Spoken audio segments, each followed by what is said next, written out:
How is it possible that the greatest superpower of antiquity was transformed into an irrelevant kingdom in barely one generation? Everyone knows the glory and gold of Egypt, but almost no one knows the exact reason that made this empire stop growing and close itself off to the world. Many believe it was only a lost war, but the truth is much colder. It was a debt collection. In this video, we are going to reveal the forgotten invasion that served only to pay the bills of an enemy army and the economic detail that sealed the fate of the pharaohs. We are on the banks of the Euphrates River, where the heat makes the air tremble and the dust covers the horizon. It is the year 605 before Christ. Looking at the map today, we see barely Israel, Syria, and Lebanon. But in that time, this strip of land was known as the throat of the world. Whoever controlled those roads did not control only religion. They controlled the money. It was the only commercial bridge that united Africa, Asia, and Europe. If you wanted to sell wheat, gold, or spices, you had to pass through there and pay taxes to whoever was in charge. Egypt knew it. The pharaoh Necho II, an ambitious and strategic man, had moved his pieces first years earlier. He went up with his army, killed the king of Judah, Josiah, in the Battle of Megiddo, related in the second book of Kings, and transformed that small kingdom into a vassal state. Basically, Judah now paid rent to exist and swore loyalty to the pharaoh. For the Egyptians, the situation seemed resolved. They had control of the bridge, the money flowing, and Assyria, their ancient enemy, was in ruins. But the pharaoh was not looking north with enough attention. On the other side of the river, a new storm was forming. It was not a king who led the Babylonian troops, but a crown prince, young and with something to prove. His name was Nebuchadnezzar. The Babylonian Chronicles, clay tablets found by archaeologists that record these events with day precision, describe a rapid and aggressive military mobilization. Nebuchadnezzar was not there to negotiate borders. He was there to take it all. The situation of Judah was the worst possible. The people of Jerusalem looked to Egypt as the older, stronger brother who would protect them. They believed that as long as they paid tributes to the pharaoh, they would be safe behind the walls. But Necho II made a fatal miscalculation. He thought the distance would protect his army and that the Babylonians would take months to organize a real attack. Therefore, he stationed his troops in the fortified city of Carchemish and waited, confident that his fame would be enough to scare off any challenger. He did not know that Nebuchadnezzar had marched with a speed that military historians still consider impressive. The clash between the two greatest powers of the ancient world would not be a balanced battle. It would be a settling of accounts that would change the political geography forever. And in this video, you will still discover what really happened when these two armies collided and why no one was left to tell the story on the Egyptian side. You will understand how a bloody stalemate years later made Judah commit the worst mistake of its existence. And finally, we are going to reveal the secret invasion of Egypt that few people know happened, but that a broken tablet confirmed to be true. The massacre did not last days. It lasted hours. When the Babylonian forces crossed the Euphrates River, the Egyptian infantry was swept off the map. The biblical account in the book of Jeremiah, chapter 46, describes this moment as a day of vengeance, where the sword devoured until it was satisfied. But what the Babylonian Chronicle, known to historians as ABC 5, reveals is even more brutal. The cuneiform text says clearly that no man escaped. The Egyptian soldiers who did not die on the battlefield tried to flee toward the region of Hamath, but Nebuchadnezzar pursued them and guaranteed that no one was left to return to Egypt and tell the story. The ancient world watched in shock in a single afternoon. The superpower that had dominated the region for centuries simply evaporated. The road to the south, passing through Syria and descending to the gates of Jerusalem, was now wide open. For the local kings, this meant panic. Their protector was dead. Now Babylonia was the owner of the peace and would collect loyalty from everyone. Nebuchadnezzar was ready to march south and consolidate his new empire, taking city by city, but at the height of victory. In August of 605 before Christ, a messenger covered in dust arrived at the Babylonian camp with urgent news from the capital. The father of Nebuchadnezzar, King Nabopolassar, had died. This changed everything in Babylonian politics. An empty throne was an invitation for usurpers and traitors.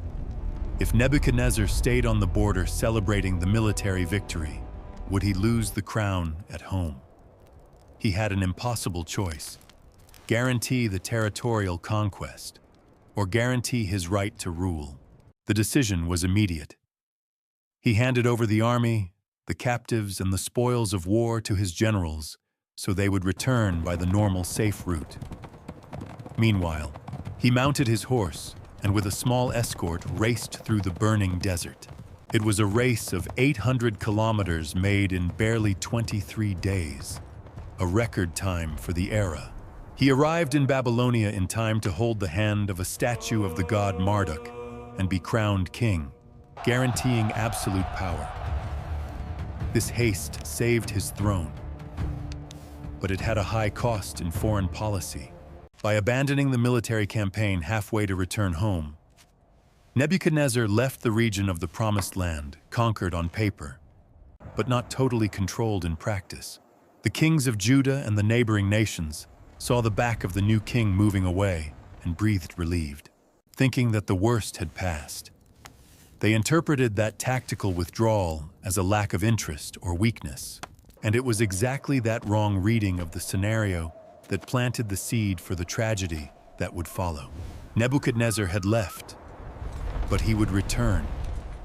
Only the next time he would find a resistance he did not expect, and that would make the invincible army bleed. 4 years passed since the hasty coronation. In November of 601 before Christ, Babylonia decided it was time to stop circling the neighborhood and kick down the front door. Nebuchadnezzar marched south, not to intimidate the small cities of Judah or Phoenicia, but to invade Egypt itself. The plan was simple: crush Pharaoh Necho II in his own house and end the global competition once and for all. But war rarely follows the script. The Egyptian army was no longer running disorganized like in the previous battle. This time they were entrenched on the border, ready to die defending their territory. The clash between the two forces was brutal. The Babylonian Chronicle that records this year is surprisingly honest for an official document that generally only recounts victories. The cuneiform text says that both sides fought hand to hand and inflicted heavy casualties on each other. There was no victory parade.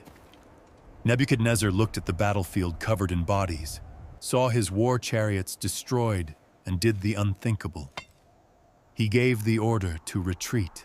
The invincible army returned home limping, without spoils and without glory, for the spies and observers in Jerusalem. That retreat seemed like a divine sign. The king Jehoiakim, who had ruled Judah as a vassal of Babylonia for 3 years, saw the giant bleed and made the most dangerous calculation in the history of his people. He believed that power had changed hands again. If Egypt managed to stop Babylonia, then it was safe to return to the arms of the pharaoh. Jehoiakim stopped paying tributes, cut the flow of gold, silver, and supplies that kept Babylonia away from his gates. It was a high bet based on the idea that Nebuchadnezzar was finished. But Jehoiakim did not have access to the war diaries of Babylonia. The retreat of Nebuchadnezzar was not a surrender. It was a technical pause. The records show that he spent the entire following year, the year 600, without launching any military campaign. He stayed in his palace, but he was not resting. He was rebuilding. The chronicle details specifically the massive production of new war chariots, and the aggressive recruitment of horses and soldiers to replenish the losses. While Jerusalem celebrated a false freedom, the king of Babylonia was transforming his frustration into a renewed and more lethal war machine. The silence coming from the north was not peace. It was the sound of swords being sharpened for a specific revenge. And when that new force finally marched, it was not heading toward Egypt. It had a new main objective: the king who dared betray the vassalage contract. The revenge arrived at the gates of Jerusalem at the beginning of 597 before Christ. But the scenario had changed drastically. The king Jehoiakim, who caused all this mess by stopping paying taxes, died before the Babylonian troops arrived, leaving the crown and the problem for his 18-year-old son, Jehoiakim. The young king climbed the walls and looked toward the horizon, expecting to see the flags of Egypt coming to the rescue. But the road to the south was empty. Pharaoh Necho II had learned the lesson in the previous confrontation and decided it was not worth sacrificing more Egyptian soldiers to save a city in the mountains. Judah was completely alone. What happens next is one of the best documented events of antiquity. We do not depend only on the biblical text of Kings or Chronicles to know the details. In the British Museum, there exists a clay tablet catalogued as BM21946 that functions as an official receipt of this conquest. The cuneiform text records the exact date of the fall of the city, day 2 of the month of Adar. Nebuchadnezzar did not need to tear down the walls this time. The young king Jehoiachin, perceiving that the Egyptian relief was an illusion, did the only logical thing to avoid a massacre. He opened the gates and surrendered. Nebuchadnezzar entered the city, but his strategy was not total destruction. It was intellectual decapitation. He knew that to control a rebellious nation, it was not enough to change the king. It was necessary to remove the capacity to think and fight. He ordered the deportation of the elite of Jerusalem. In long lines of prisoners, he took the blacksmiths who made weapons, the trained soldiers, the artisans, and the nobles. It was in this group that biblical figures like the prophet Ezekiel were dragged to Babylonia. The objective was to leave in Judah only the peasants and the poor, people who in his vision would not have resources or leadership to organize another revolt. To manage what was left of the kingdom, Nebuchadnezzar chose an uncle of the exiled king, a man named Mattaniah, and changed his name to Zedekiah.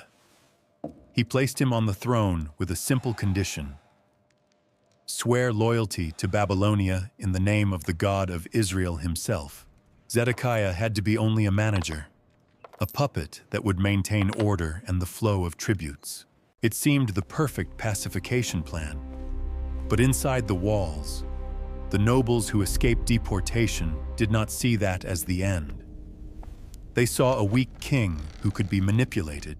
Zedekiah swore obedience, but the internal pressure to break that oath began the day after the Babylonians left. The scenario was not set for peace, but for an even worse betrayal. In the south, the change of leadership was the match that lit the fuse. The old Pharaoh Necho died, and in his place Apries, known in the Bible as Hophra, assumed power. Unlike his predecessor who had learned to respect the strength of Babylonia, Apries was aggressive and wanted the Levant back. He sent secret ambassadors to Jerusalem with a tempting proposal. If Zedekiah stopped paying tributes to Nebuchadnezzar, Egypt would send its army and navy to guarantee the independence of Judah. Inside the walls of Jerusalem, this offer divided the government into two rival groups that waged a war of narratives. On one side was the prophet Jeremiah, who acted almost like a realistic political analyst. He walked through the streets with a wooden yoke on his neck, an instrument used on oxen to visually illustrate his message. Accept the yoke of Babylonia and live or rebel and die.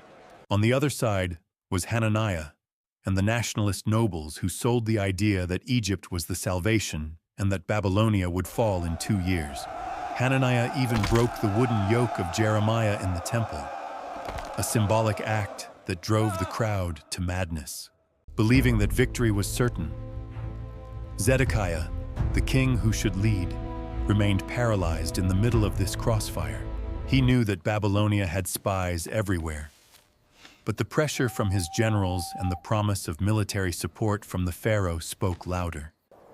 The letters of Lachish, documents written on pieces of pottery found in the ruins of the neighboring city of Lachish, show the level of tension and the dependence on fire signals for communication between the cities of Judah. In this time, Zedekiah gave in, broke the vassalage treaty, and stopped sending the gold to Babylonia. If you believe it is better to hear the hard truth than a sweet lie, comment. The truth sets free. Egypt promised total protection. But Nebuchadnezzar was not a man to wait for the enemy to organize. His response was not diplomatic, it was logistical. Before Pharaoh Apries could mobilize his troops to go up the coast, the Babylonian army was already besieging Jerusalem again. This time there would be no negotiation, selective deportation, or change of kings. The city was locked. No one entered. No one left. And while food began to run out inside the walls, Zedekiah's watchmen looked toward the horizon, waiting for the dust of the Egyptian chariots that had promised to arrive. The relief would come, but it would bring one of the greatest disappointments in ancient military history. The miracle seemed to have happened. Suddenly, the constant noise of the battering rams hitting the gates and arrows flying stopped. The watchmen of Jerusalem looked down and saw the unthinkable. The Babylonian army was dismantling the camp. They were turning their backs and leaving. The dust on the horizon confirmed that Pharaoh Apries' Egyptian army had crossed the border, and Nebuchadnezzar, not wanting to fight on two fronts at the same time, was forced to lift the siege to intercept the new threat. Inside the city, the relief turned into euphoria. King Zedekiah seemed like a military genius for having trusted the alliance with Egypt. The nobles who called for war celebrated, saying that God had protected Jerusalem once more. Only Jeremiah kept the sober tone, warning in chapter 37 of his book that this was a temporary illusion, saying that even if the Babylonians were only wounded, they would return to burn the city. No one wanted to listen. The feeling was that the nightmare had ended. But the encounter between the superpowers was not the epic battle that Judah expected. When the Egyptian generals saw the size and discipline of Nebuchadnezzar's forces coming in their direction, they made a cold cost-benefit calculation. Saving Jerusalem was not worth the risk of losing the core of the pharaoh's army. Without firing a decisive arrow, Egypt turned around and returned to the Nile. They abandoned their allies to their own fate. The Bible, through the prophet Ezekiel, would call Egypt afterward a broken reed, a support that pierces the hand of whoever leans on it. The return of the Babylonians was terrifying. They returned with doubled rage and the determination to close the problem of Judah forever. The siege that followed in 587 before Christ was absolute. The Book of Lamentations describes scenes of extreme hunger where the skin of people stuck to their bones. When the walls were finally broken, there was no mercy. The Temple of Solomon, the center of identity of that people, was looted and burned. Zedekiah tried to flee at night, but was captured in the plains of Jericho. He was forced to watch the execution of his sons before being blinded and taken chained to Babylonia. Jerusalem was now a pile of smoking ashes. The lineage of the kings seemed to have been cut from the earth. Nebuchadnezzar had won and pacified the region, but wars of that size cost dearly. He had spent a fortune to move troops, feed soldiers, and build siege machines for years. The coffers of Babylonia needed to be replenished, and the looting of Jerusalem, although symbolic, did not cover all the expenses of the empire. The king needed a richer target, a place where gold was not only temple decoration, but the base of the world economy. And he knew exactly where to find that money.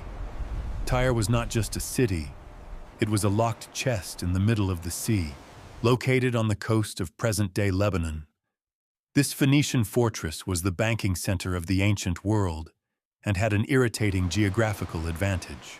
The main part was on an island separated from the mainland by half a kilometer of deep water. Nebuchadnezzar arrived there expecting a quick victory to pay the bills of the war in Jerusalem, but found a logistical nightmare that would last 13 years. Flavius Josephus, a Jewish historian of the 1st century who had access to Phoenician records that are lost today, confirms the absurd duration of this siege. It was not a battle. It was a slow and painful work of military engineering, without a navy capable of blocking the port. The Babylonians had to fill the sea by throwing tons of stones and earth into the water to try to build a road to the island. The prophet Ezekiel in chapter 29 describes the deplorable physical condition of the Babylonian troops, saying that every head was bald and every shoulder was raw. This happened because of the constant use of heavy helmets and the forced labor of carrying debris for more than a decade under the Mediterranean sun. When the city finally capitulated in 573 before Christ, the Babylonian soldiers ran toward the palaces and temples expecting the reward for so much suffering, but found emptiness. During the 13 years of siege, the elite of Tyre used their fleet of ships that Babylonia could not intercept to evacuate the royal treasure and commercial riches toward their colonies in North Africa. Nebuchadnezzar had won the war, but had broken the army. He spent a fortune to conquer an empty stone. The climate in the camp was mutiny. Mercenaries do not fight for patriotism. They fight for loot. If the king did not pay, they would turn against him. It was in that moment of acute financial crisis that Ezekiel recorded a prophecy that changed the focus of the campaign. The biblical text says that God recognized that Nebuchadnezzar and his army worked hard in Tyre without receiving wages. Therefore, God himself would give the land of Egypt as payment for the service rendered. The invasion of Egypt stopped being only a border defense strategy. Now it was an urgent economic necessity. The king of Babylonia had a divine check in his hands. But to cash that value, he would need to march against a country that was about to enter collapse.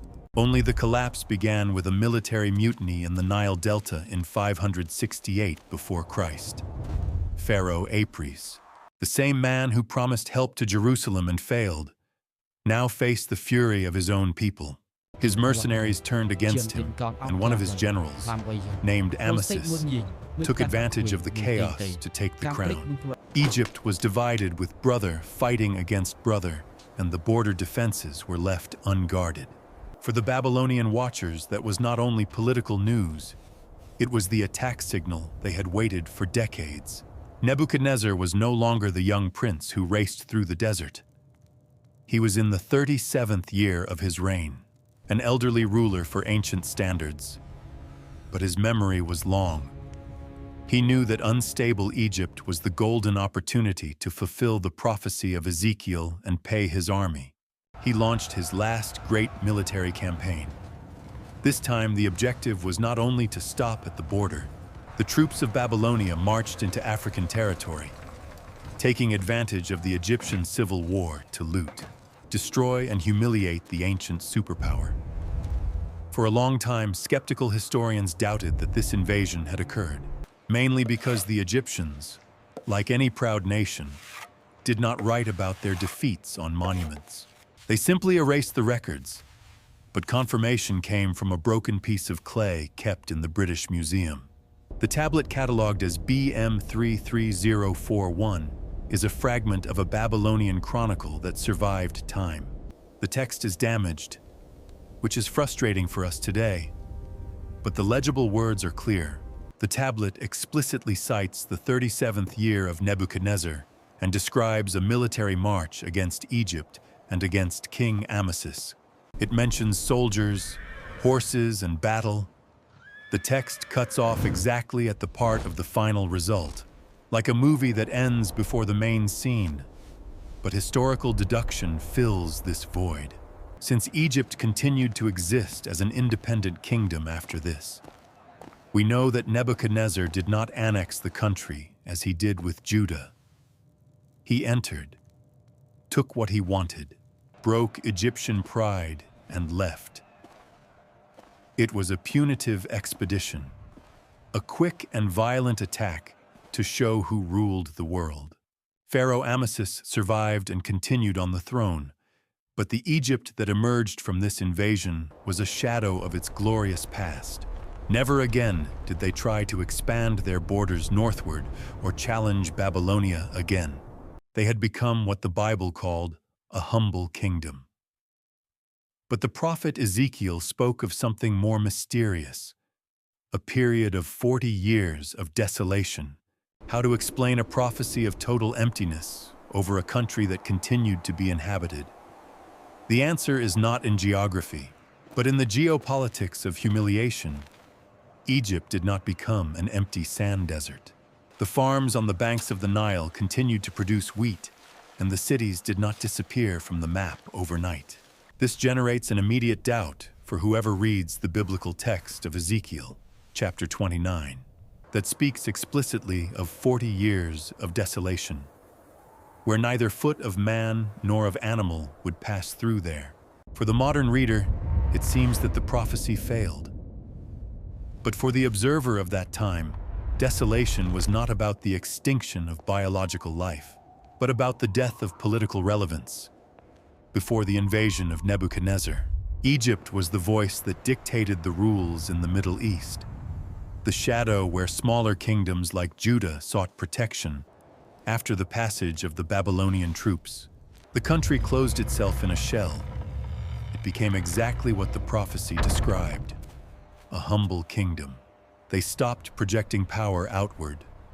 There were no more Egyptian armies marching toward Syria or naval fleets trying to control Mediterranean trade. Egypt entered a period of international silence that lasted decades, functioning only to survive internally, without ever rising above other nations as an imperial superpower. We have physical evidence of this break of sovereignty and the deportation of its elite in the ruins of Babylonia. Archaeologists discovered a set of administrative documents known as the Waitner Archives. These texts are boring, but revealing accounting lists that record the distribution of oil and food rations for foreign prisoners kept in the capital. And in the middle of the names appear princes, artisans, shipbuilders, and Egyptian nobles. This confirms that there was an exile. Nebuchadnezzar tore out the best minds of Egypt and took them to serve in the center of his empire, exactly as he had done with the Jews years before. For Babylonia, the result was perfect. Nebuchadnezzar did not want to rule Egypt. It was too far and too expensive to administer. He only wanted to break the legs of the enemy so it could not walk outside the house anymore. By neutralizing the pharaoh, he guaranteed that no one else in the promised land would have a strong ally to finance rebellions. The mission was accomplished. The king of Babylonia had defeated the greatest civilization in history and swept the kingdom of Judah off the map. He thought he had guaranteed his eternal legacy in stone and gold. But the irony of fate is that by trying to destroy Jerusalem to consolidate his power, he ended up creating the tool that would preserve the identity of his enemies forever. Nebuchadnezzar believed that by burning the temple of Jerusalem, he was killing the God of Israel. He could not be more wrong. The exile in Babylonia, which should dissolve the identity of the Jews in the middle of a pagan culture, ended up functioning as a purification furnace. Without a physical temple to make sacrifices and without land to plant, the people were forced to turn towards something that fire could not destroy: the scrolls of the scriptures. It was on the banks of the rivers of Babylonia that the system of synagogues was born, and that idolatry, the great sin that tormented Judah for centuries, was finally abandoned. The Babylonian king wanted to end the nation, but unintentionally forged the religious structure that would allow Judaism to survive for more than 2,500 years. Meanwhile, the fate of Nebuchadnezzar's own empire was cruel and fast. The glory of Babylonia, with its hanging gardens and blue gates of Ishtar, lasted less than the life of a man. Only 23 years after the death of the great king, in 539 before Christ, the Persians invaded the city without needing to tear down a single wall, exactly as prophesied. The gold that Nebuchadnezzar looted from Egypt and Jerusalem changed hands, and the city that called itself eternal began its slow decline until it became a pile of ruins buried in the sand of present-day Iraq. Looking at the map today, the irony is brutal. Egypt, the superpower that seemed immortal, lost its sovereignty and came to be ruled by Persians, Greeks, Romans, and Arabs, fulfilling the role of a secondary kingdom. Babylonia disappeared completely, existing only in museums and history books. But the small strip of land between the sea and the desert, the promised land and the people that Nebuchadnezzar tried to annihilate, are still there. The conqueror thought he was the author of history, but he was only a tool. The greatest achievement of his life was not building an empire, but serving as a catalyst for the faith of his enemies to become unbreakable. Now click on the video on the screen to discover what it was like to live in the cities in the time of Jesus. They are customs and traditions that were lost in time. Click on the video on the screen and watch.